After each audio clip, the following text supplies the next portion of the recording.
All right, our colleague Dave Weigel of the New York Times just reported that Representative Kathleen Rice left a House Democratic meeting early saying harassment wasn't being addressed seriously. I don't have time for meetings that aren't real. Joining me now to talk about this, Congressman Tim Ryan of Ohio. Congressman, you were also in that meeting. Your House colleague says that sexual harassment was not being dealt with seriously. Is that the case?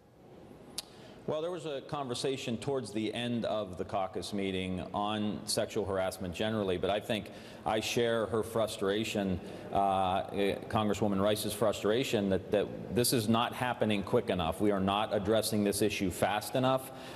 Some resolution that we're going to pass today is not going to adequately address this issue. We need to make sure that we're setting the example here in the United States Congress, and that means we need the resources and the training and the transparency, partnering with what our colleague Jackie Spears is doing from California to open up this process, to reform this process. I certainly do share her frustration. We need to get moving on this and set the example for the rest of the country. Does that mean that John Conyers needs to step down from Congress?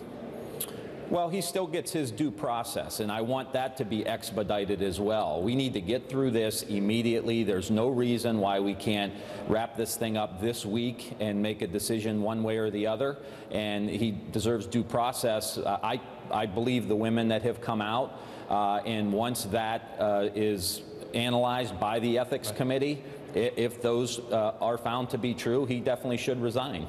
Yeah, I mean, look, if you're saying right now you believe the women that have come out, if you believe them, then it doesn't seem to be a hard decision, does it?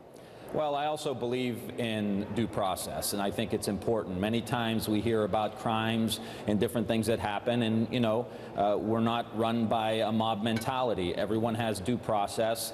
But I want it expedited, and I want it done this week. I mean, there's no reason why we can't look at this week and have a decision made. Has Democratic leadership handled this the right way? And I ask you that in the wake of the interview that Nancy Pelosi did, the House Minority Leader did over the weekend, where she referred to John Conyers as an icon. She noted the anonymity of the accusers.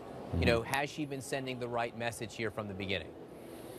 Well, I certainly think she was inartful in her conversation with Chuck Todd, immediately sending out a statement, kind of clearing that up, and then having a meeting with one of the accusers against Congressman Conyers, and I think those signal that she is taking this seriously. I just want this expedited, and we're not in charge of the House, we're not in charge of the Senate, we're not in charge of the White House, so it's up to the Republicans to expedite this, to push this, and to make something happen this week. When it comes to